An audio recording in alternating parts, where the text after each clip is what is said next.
नमस्कार दोस्तों, आप देख रहे हैं भोजपुरी का number 1 channel Bhojpuri prime video. तो चलिए बढ़ते हैं आज की सबसे महत्वपूर्ण खबर के बारे में।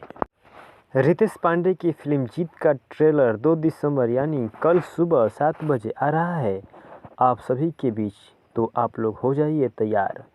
वेब म्यूजिक के ऑफिशियल यूट्यूब चैनल पर 2 दिसंबर सुबह 7 बजे रितेश पांडे की फिल्म जीत का ट्रेलर बहुत ही शानदार और ज़बरदस्त होने वाला है, तो आप लोग एक बार ज़रूर देखें इसे।